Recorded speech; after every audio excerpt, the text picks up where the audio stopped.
Nós vamos meditar hoje no livro de Atos, capítulo 20, do 26 ao 27, que diz: portanto, no dia de hoje, vos protesto que estou limpo do sangue de todos, porque nunca deixei de anunciar-vos todo o conselho de Deus. Por ocasião de separar-se dos seus amigos efésios, que tinham vindo a Mileto, a fim de despedir-se dele, Paulo não esperou deles cumprimentos por seu labor, nem solicitou elogios por sua fervente eloquência, conhecimento profundo ou capacidade de pensamento. Sobejamente reconhecia que mesmo que pudesse merecer parabéns por tudo isso, ainda assim poderia figurar como um reprovado. Por isso Paulo requeria um testemunho que fosse válido no tribunal celeste e de valor na hora da sua morte. Daí sua solene declaração: portanto, no dia de hoje vos protesto que estou limpo do sangue de todos, porque nunca deixei de anunciar-vos todo o conselho de Deus. Estas palavras do apóstolo não continham egoísmo algum. Ele havia pregado a verdade, toda a verdade e nada mais que a verdade, tal e como lhe foi ensinada pelo próprio Espírito Santo, e a tinha recebido no seu próprio coração. Ó, que todos os ministros de Cristo pudessem honestamente lançar esse desafio. Nesta manhã, com a ajuda do Espírito de Deus, me proponho fazer duas coisas. Primeiramente, falarei sobre a solene declaração do apóstolo ao despedir-se, e em seguida, em poucas e solenes palavras, lhes direi minha mensagem de despedida pessoal. Inicialmente, então, consideremos as palavras do apóstolo ao despedir-se. Portanto, no dia de hoje, vos protesto que estou limpo do sangue de todos, porque nunca deixei de anunciar-vos todo o conselho de Deus. O que aqui primeiro nos chama a atenção é a afirmativa do apóstolo com respeito às doutrinas que ele havia pregado. Havia anunciado todo o conselho de Deus. E por isso devemos entender que ele havia proclamado aos efésios todo o evangelho. Não havia desenvolvido uma única doutrina e excluído as demais, porém que em todo momento se esforçou para apresentar todas as verdades do evangelho de acordo com a analogia da fé. Ele não tentou engrandecer desproporcionalmente uma verdade e diminuir outra até a insignificância, mas ele se esforçou em combiná-las conjuntamente, como as cores do arco-íris, e formar assim um todo harmônico e sublime. Como um homem inspirado por Deus, seus escritos são isentos de erro, mas como simples homem, jamais reivindicou para si a infalibilidade. Antes, pelo contrário, como qualquer outro indivíduo, Paulo também tinha de confessar seus pecados e lamentar-se de muitas faltas perante Deus. Talvez em mais de uma ocasião, ao pregar a palavra, não a apresentou com a clareza que desejava. Talvez também em mais de uma ocasião lhe faltou o zelo desejado para fazê-lo. No entanto, pelo menos, Paulo podia reclamar para si que jamais havia escondido voluntariamente a mínima parte da verdade, tal como está em Cristo. Agora devemos estudar a declaração do apóstolo em relação com a pregação atual. Se na verdade nos anima o desejo de apresentar todo o conselho de Deus, então devemos pregar as doutrinas do evangelho. Precisamos apresentar aquela grandiosa doutrina do amor do Pai para com seu povo, ainda antes da fundação do mundo, e ao mesmo tempo proclamar com voz de trombeta sua eleição soberana, os propósitos do seu pacto referentes àqueles incluídos nele e as promessas por ele promulgadas. Ainda mais, o verdadeiro evangelista não deve deixar nunca de apresentar toda a beleza que irradia da pessoa de Cristo, a glória e a perfeição da sua obra e, sobretudo, a eficácia do seu sangue. Seja o que for que omitirmos em alguma ocasião, essas verdades precisam ser proclamadas energicamente, vez após vez. Mensagem sem Cristo não é evangelho. É a ideia moderna de pregar a verdade em vez de Cristo. É um perverso estratagema do diabo. Entretanto, ainda não concluímos, pois do mesmo modo que há 3 pessoas na deidade, nós, em nosso ministério, devemos ter cuidado para que as 3 recebam a honra que lhes é devida. Portanto, a obra do Espírito Santo, na regeneração, na santificação e perseverança dos santos, deve ser exaltada em nossos púlpitos. Sem o poder dele, o nosso ministério seria uma carta morta, e não podemos esperar que ele o manifeste, a não ser que o honremos todos os dias das nossas vidas. No que temos afirmado até aqui, todos estamos de acordo. Por conseguinte, me referirei a outros pontos doutrinários sobre os quais há divergência. Por isso, merecem estudo mais diligente, porquanto habitualmente se corre o perigo de ocultá-los. Inicialmente, direi que o pastor que não proclama a doutrina da predestinação com toda a sua solenidade e certeza, como uma das verdades reveladas por Deus, não prega todo o conselho de Deus.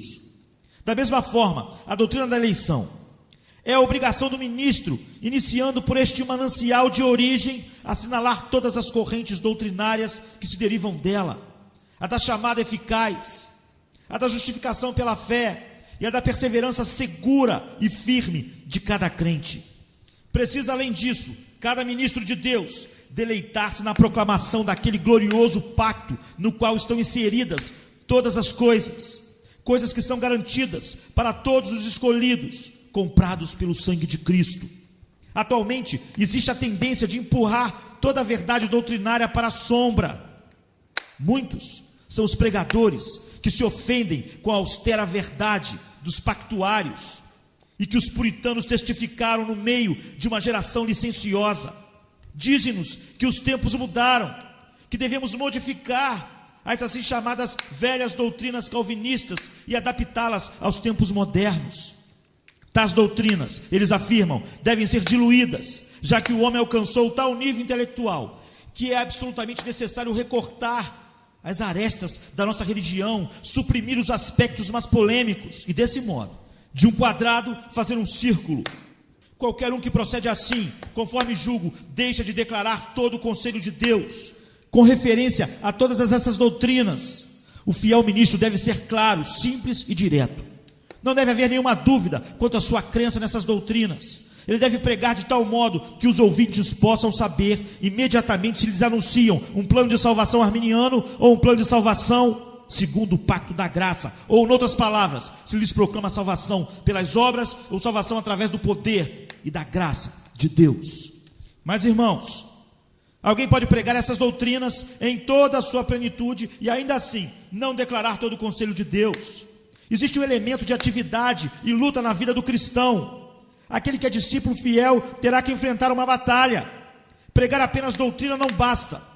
Devemos pregar também o dever.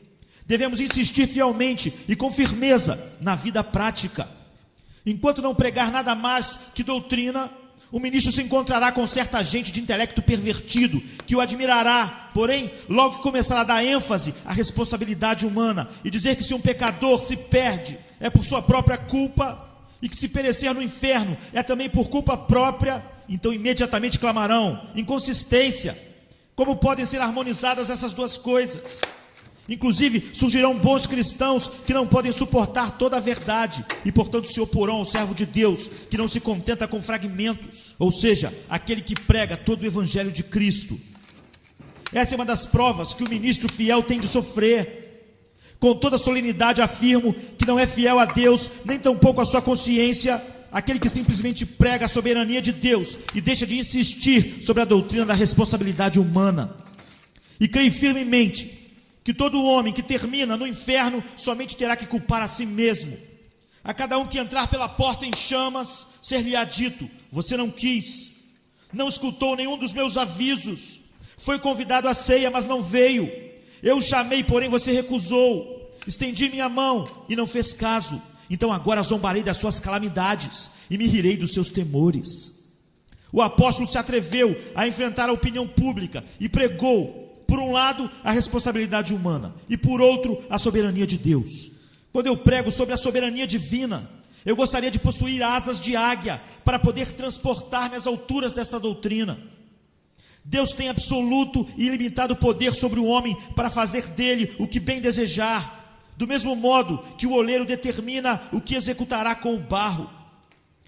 Que não discuta a criatura com o Criador, pois Deus não tem obrigação de justificar suas ações a ninguém. Mas ao pregar sobre o homem e ao referir-me à sua responsabilidade, me esforço para dar toda a ênfase possível sobre o tema. Confesso que sou, se alguém quiser chamar-me, homem de doutrina vulgar, uma vez que, como fiel mensageiro de Cristo, devo usar suas próprias palavras e dizer: quem não crê já está condenado, porque não crê no nome do Filho unigênito de Deus. Não vejo como possa ser apresentado todo o conselho de Deus, a menos que esses dois pontos, aparentemente contraditórios, sejam salientados e claramente expostos. Para pregar todo o conselho de Deus, é necessário declarar a promessa de salvação em toda a sua espontaneidade, segurança e riqueza. Se o conteúdo do versículo bíblico se refere a essa promessa, de modo algum o ministro de Deus deve temer pregar sobre ele. Se se trata de uma promessa incondicional, o servo de Deus deveria fazer dessa incondicionalidade um dos traços mais proeminentes da sua mensagem. Seja o que for que o Senhor tenha prometido ao seu povo, o ministro deve pregá-lo irrestritamente. Se em vez de uma promessa, o conteúdo do texto for um mandamento ou uma ordem, o ministro não deve hesitar, deve proclamá-lo com todas as suas forças e com idêntica confiança que o faria com a promessa. O servo de Deus deve exortar e repreender com toda a mansidão. Deve sempre sustentar que a parte perceptiva do Evangelho é tão valiosa como a que se refere à promessa, cujo valor é inestimável. Ele precisa insistir com firmeza que os crentes, pelos frutos, serão conhecidos. E se a árvore não der bons frutos, será cortada e lançada no fogo. Constantemente devemos insistir numa vida de santidade, tanto como numa vida feliz.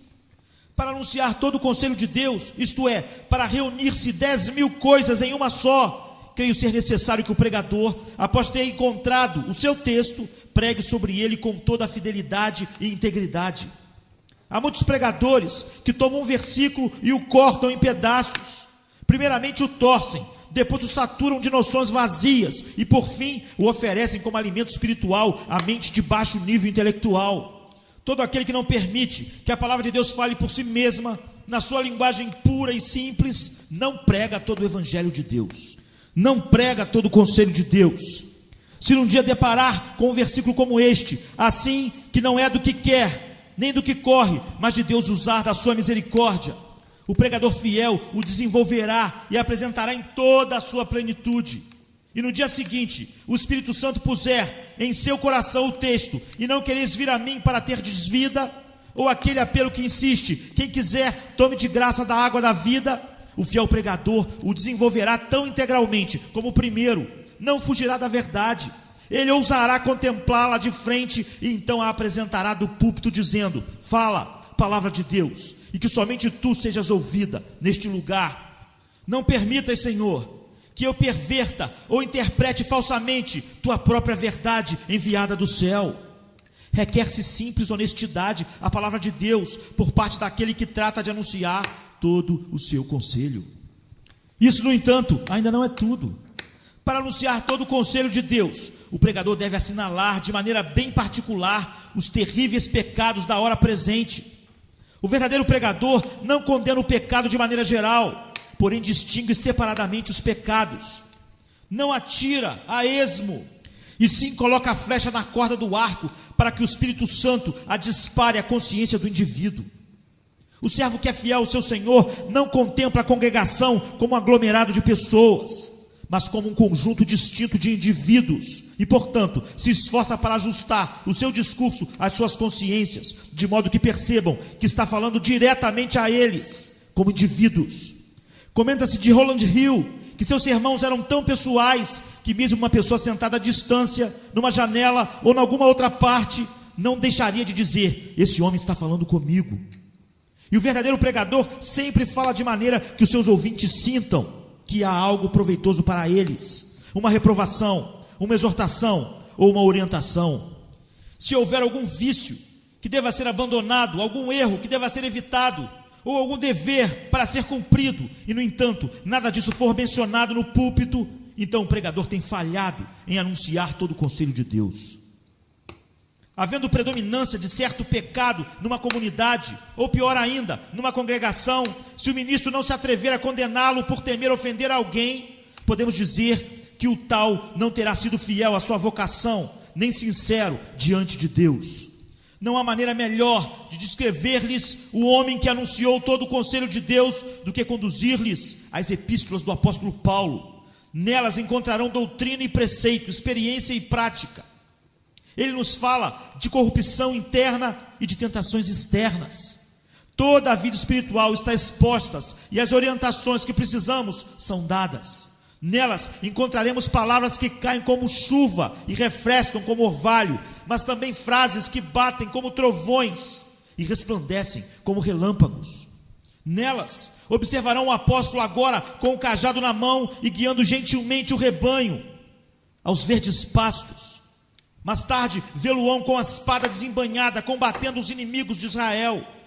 Quem desejar ser fiel e pregar todo o conselho de Deus, tem que imitar ao apóstolo Paulo e pregar como ele escreveu, todo o conselho de Deus.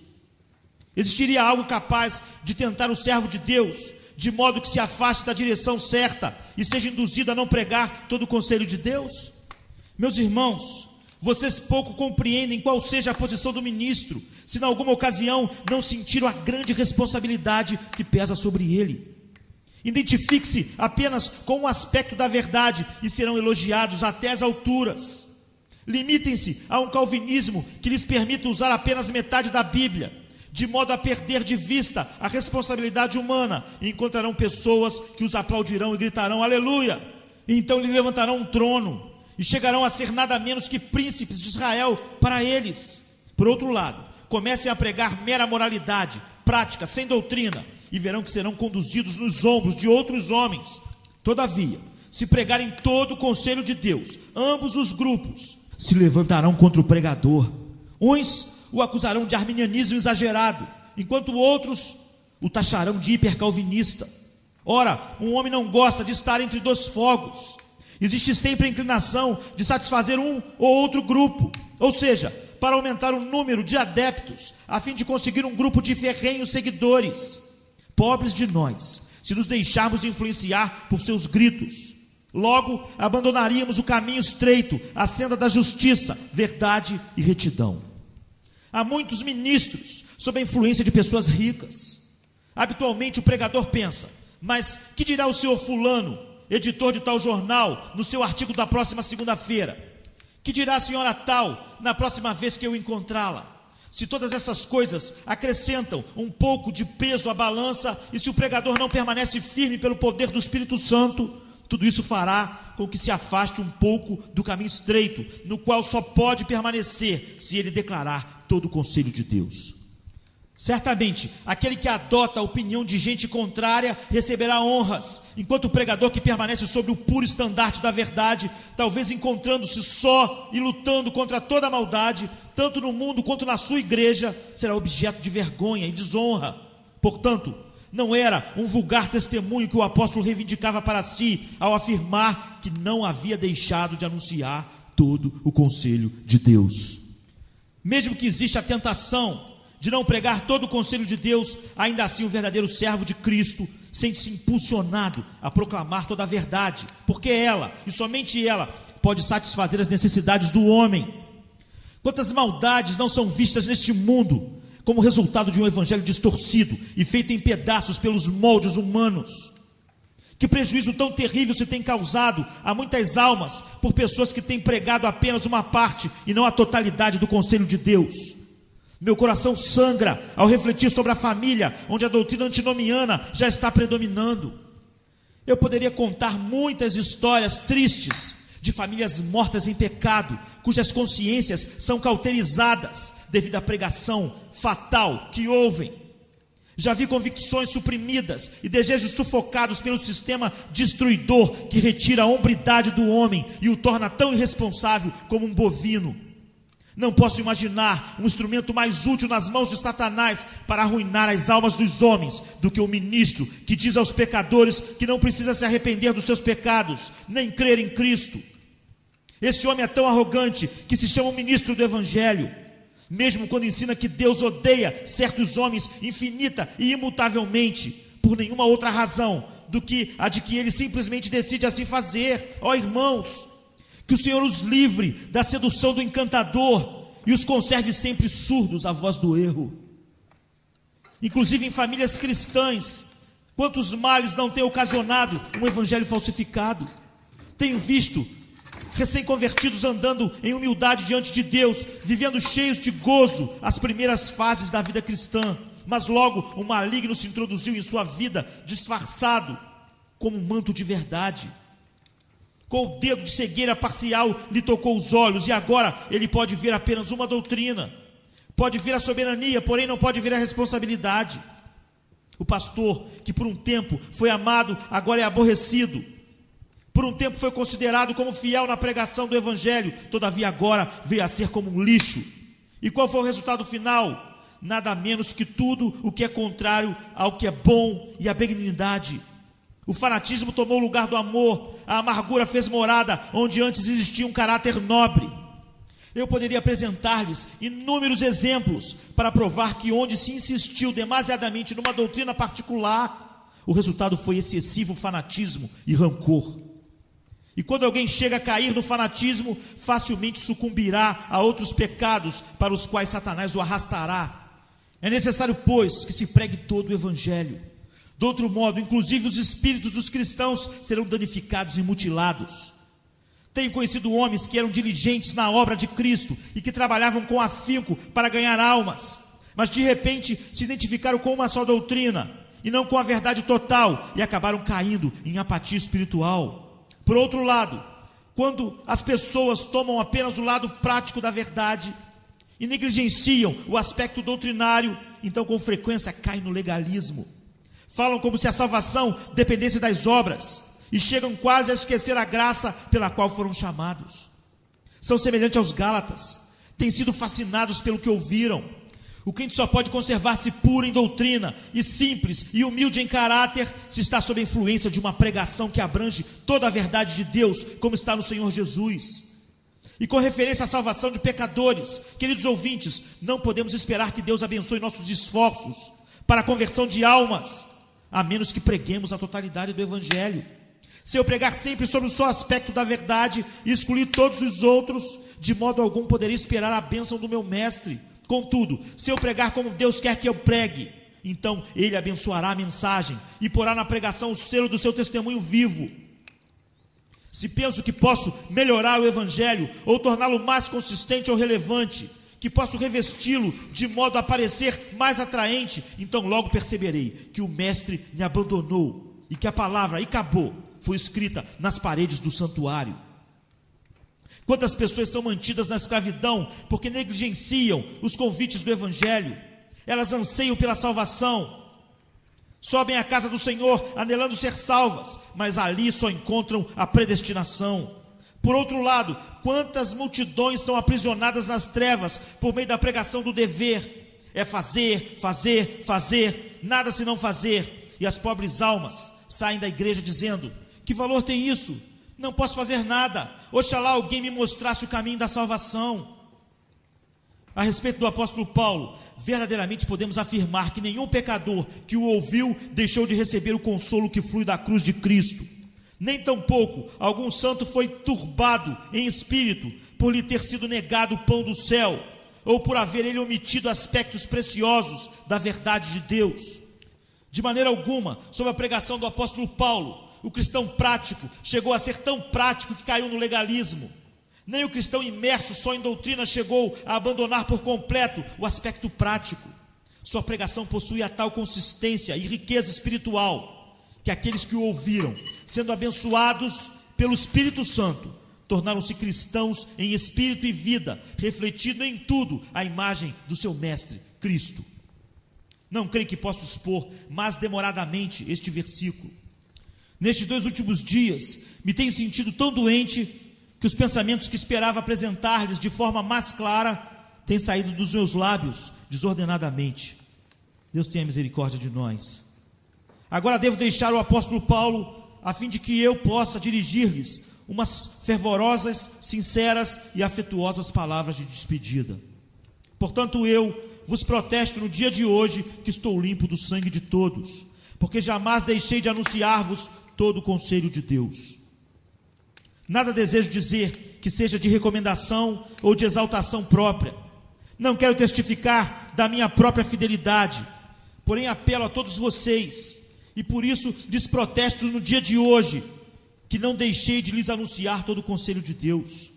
Com grande debilidade subi muitas vezes a este púlpito, e em muitas outras ocasiões desci dele com profunda tristeza, por não haver pregado com o ardor que desejei. Devo confessar os meus muitos erros e omissões, especialmente certa carência de fervor a orar por suas almas. Não obstante, nesta manhã, minha consciência me absolve de uma acusação. E estou seguro de que também todos me absolverão, a de não ter deixado de anunciar todo o conselho de Deus. Se em alguma coisa tenho errado, foi um erro de juízo. Mas naquilo que se refere à verdade, posso dizer que nem o temor da opinião pública ou particular me fez abandonar aquilo que mantenho ser a verdade do meu Senhor e Mestre. Eu lhes preguei as coisas preciosas do Evangelho. Esforcei-me, tanto quanto possível, a proclamar-lhes a graça do Senhor em toda a sua plenitude. Conheço por experiência o grande valor dessa doutrina, e que o Senhor faça que eu nunca pregue nenhuma outra. Se não formos salvos pela graça, jamais poderemos ser salvos. Se desde o princípio até o final a obra da graça não dependesse de Deus, nenhum de nós poderia aparecer diante dele com plena aceitação. Proclamo essa doutrina da graça, não por escolha própria, mas por ser uma absoluta necessidade. Pois se essa doutrina não for verdadeira, então somos todos perdidos, nossa fé é vã, nossa pregação é inútil, ainda estamos em nossos pecados e neles permaneceremos até o fim. Por outro lado, posso acrescentar que não tenho deixado de exortar, de convidar e de implorar. Tenho convidado o pecador a vir a Cristo. Pediram-me que não fizesse isso, porém não pude obedecer. Com as entranhas a suspirar por pecadores que perecem, não podia concluir as mensagens sem antes suplicar: venha Jesus, pecador, vem. Às vezes, com lágrimas nos olhos, me sentia movido a apelar aos pecadores para irem a Jesus. Sem este elemento de convite, não posso de forma alguma pregar a doutrina. Se alguém não recorre a Cristo, não será por falta de chamada, nem porque eu não tenha chorado por seus pecados, nem me tenha esforçado pelas almas dos homens. A única coisa que devo pedir-lhes é esta: testifiquem, deem testemunho de que neste aspecto estou limpo do sangue de todos vocês, porque tenho anunciado tudo o que sei sobre o conselho de Deus. Há algum pecado que eu não tenha censurado? Retive em segredo alguma das doutrinas nas quais creio? Existe alguma parte da palavra de Deus, seja doutrinária ou prática, que conscientemente lhes tenha escondido? Longe estou de ser perfeito, e novamente com lágrimas devo confessar minha inutilidade. Não tenho servido a Deus como devia, nem demonstrado pelo rebanho o fervor que desejaria. Agora que meu pastorado neste lugar terminou, desejaria iniciar de novo, para assim poder ajoelhar-me perante todos e rogar-lhes que atentem para as coisas que se relacionam com a sua paz. Mas aqui outra vez repito, que embora quanto ao ardor e ao zelo me considero culpado, em troca, em relação à verdade e à sinceridade, posso apelar ao tribunal de Deus, aos anjos eleitos e a todos vocês, de que não tenho falhado em anunciar todo o conselho de Deus. Se alguém o deseja, é fácil não pregar sobre uma doutrina polêmica, basta não mencionar os textos que a ensinam. Uma doutrina polêmica, você imagina, poderia perturbar o seu ensino anterior. Tal atitude pode ser mantida com êxito por algum tempo. Talvez decorram anos antes que a congregação perceba isso. Entretanto, se há uma coisa que tenho tentado fazer, é a seguinte: tenho tentado apresentar-lhes alguma verdade que anteriormente eu havia descuidado. E se até esta data tenho omitido a menção de alguma verdade, minha oração será que daqui por diante tal verdade ocupe preeminência em minha pregação, e desta maneira possa ser vista e entendida por todos. No momento, só lhes peço que neste dia de despedida sejam testemunhas da minha pergunta. E se caio num pouco de egoísmo, eu chego a ser nécio em gloriar-me. Não é por amor à vanglória, e sim por motivo mais elevado que lhes dirijo a pergunta. Talvez sobrevirão tristes provas a muitos. Dentro de pouco tempo, talvez alguns estejam frequentando lugares onde o evangelho não é pregado de verdade. Ou outros, depois de agora, adotem um evangelho falso. Apenas uma coisa lhes solicito: sejam testemunhas de que não foi por minha culpa. Testifiquem que tenho sido fiel e jamais deixei de anunciar-lhes todo o conselho de Deus. Em pouco tempo, alguns que até aqui têm frequentado este lugar de culto, ao ver que o seu pastor se retirou, talvez não vão a nenhum outro local. Talvez se tornem indiferentes. Quem sabe, se no próximo domingo permaneçam em casa ociosos e dissipando o dia. Mas tenho algo a perguntar-lhes antes que tomem a resolução de não assistir à casa de Deus outra vez. são testemunhas de que tenho sido fiel. Pode ser que alguns tenham corrido bem enquanto estiveram sob a pregação da palavra, porém de agora em diante talvez a abandonem totalmente. Quem sabe se retornarão plenamente ao mundo, aos vícios, às blasfêmias ou algo parecido. Deus não permita tal coisa. Todavia lhes rogo que, se de novo se afundarem no pecado, pelo menos façam o seguinte em favor de quem não desejou outra coisa senão a salvação. Digam dele que foi sincero com todos e que jamais deixou de lhes anunciar todo o conselho de Deus. Ó, meus amados, talvez dentro de muito pouco tempo alguns de vocês se encontrem no leito de morte, quando o pulso se tornar fraco e os terrores da horrível morte o rodearem. Se ainda não for convertido, eu lhe suplico que, mesmo nesses momentos, acrescente algo à sua última vontade, ao seu testamento, à exclusão desse pobre ministro que hoje está à sua frente, de toda a participação nessa desesperada loucura que o levou ao descuido da sua própria alma. Porventura, não o chamei em altas vozes para que se arrependa? Não o exortei a que fizesse antes que a morte o surpreendesse? Não o aconselhei a fugir da ira vindoura e a refugiar-se na rocha da salvação? Ao atravessar o rio da perdição, ó pecador, não me culpe de homicida, pois no seu caso, posso dizer, lavo as mãos na inocência e sou limpo do seu sangue. Aproxima-se o momento quando todos nós nos reuniremos outra vez. Esta grande assembleia será absorvida por outra maior, muito maior, semelhante a uma gota d'água que se perde no oceano. Naquele dia, terei de comparecer diante do tribunal de Deus. No caso de eu não lhe ter avisado, ali serei acusado de sentinela infiel, e o seu sangue será requerido das minhas mãos, se não lhe tiver pregado a Cristo e apelado a que busque refúgio nele. Então, ainda que pereça, sua alma me será requerida. Ainda que tenha rido de mim e rejeitado a minha mensagem, mesmo que menospreze a Cristo e aborreça o seu evangelho, ainda que se afunde na condenação, todavia lhe rogo que me absolva do seu sangue. Eu vejo alguns aqui presentes que só me ouvem ocasionalmente, e no entanto, posso dizer que eles têm sido o assunto das minhas orações, como também das minhas lágrimas, quando eu os vejo continuando nas suas iniquidades. Bem, solicito de vocês só uma coisa, e como pessoas honestas, não me podem negá-la. Se vocês querem os seus pecados, se querem ser perdidos, se não querem vir a Cristo, pelo menos no meio dos trovões do dia do juízo, quando eu estarei diante do tribunal do meu Deus, absolvam-me de haver destruído as suas almas. O que mais posso dizer? Como posso pleitear com vocês?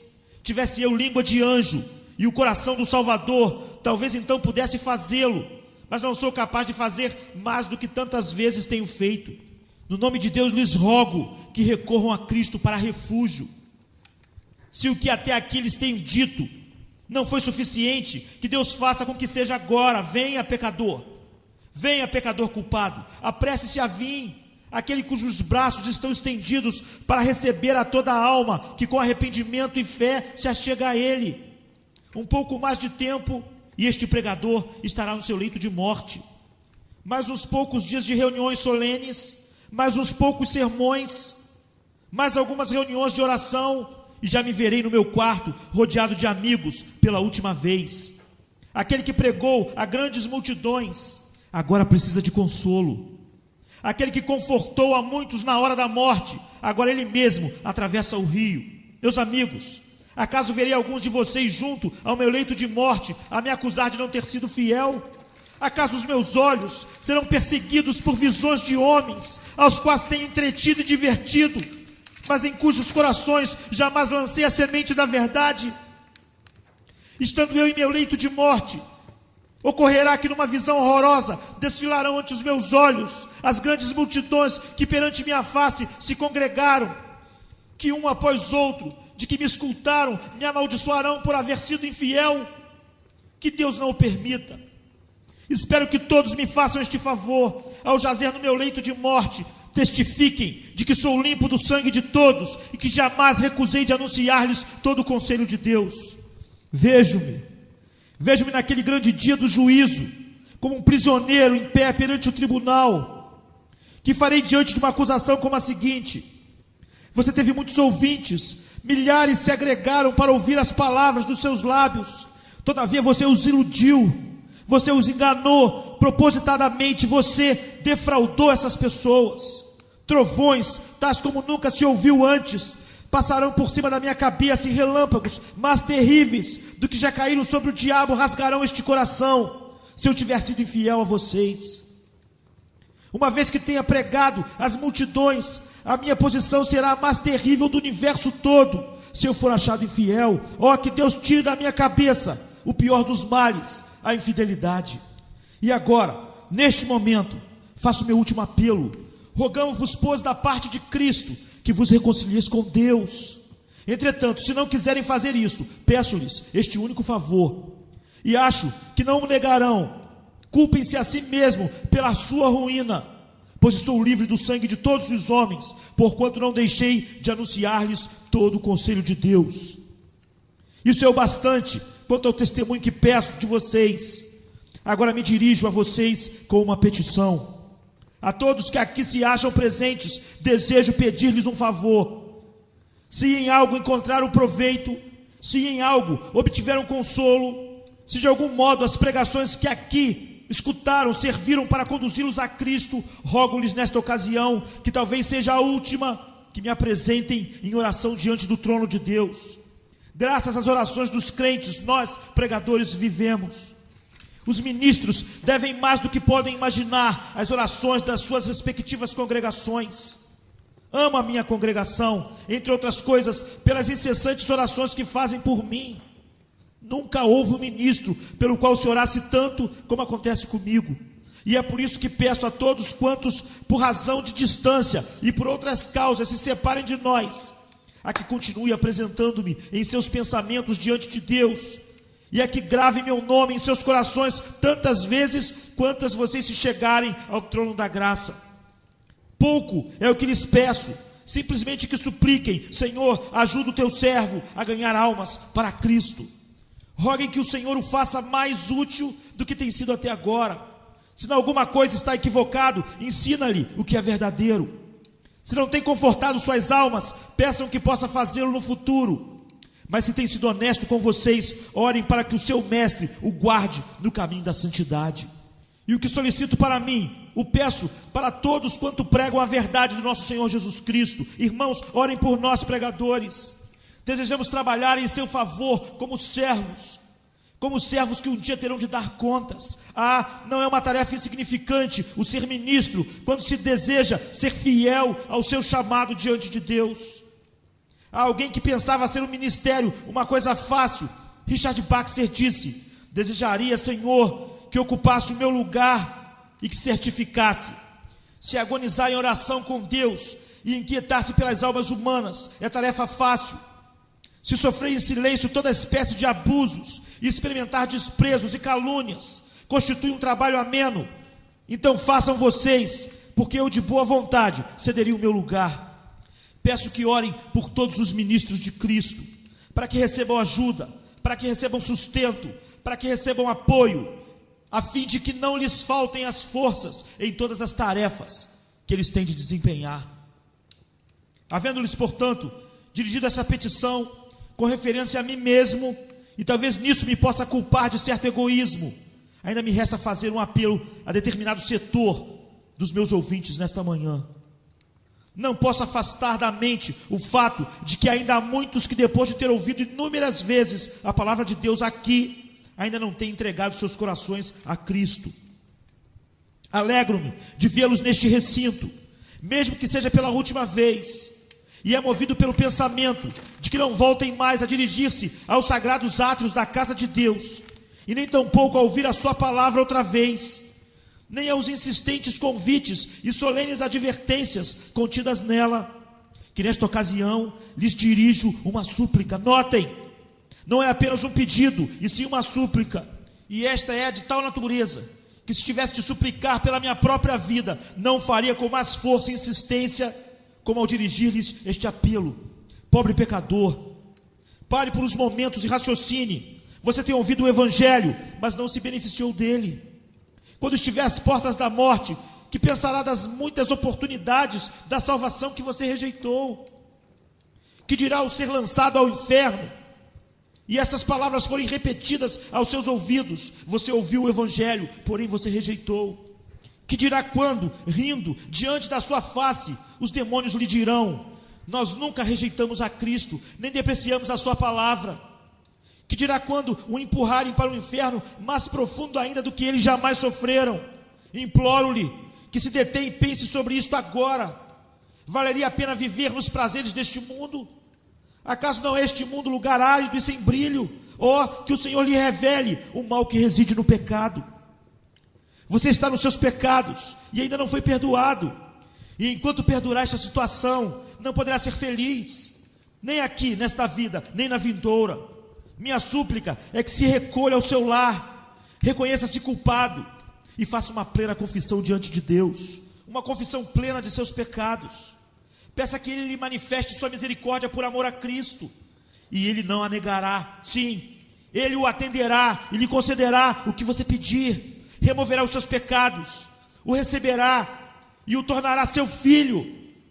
E então, não somente será mais feliz nesta vida, como também no mundo vindouro.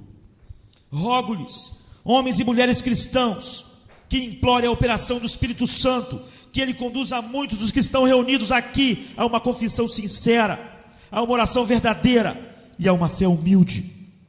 Que Ele faça com que muitos que nunca se arrependeram antes, voltem-se para Cristo agora. Ó pecador, a vida é breve e a morte se avizinha. Seus pecados são muitos, e se o julgamento possui pés de chumbo, possui também mão firme e pesada. Volte, eu lhe imploro, volte. Ó, que o Espírito Santo mude o rumo da sua vida.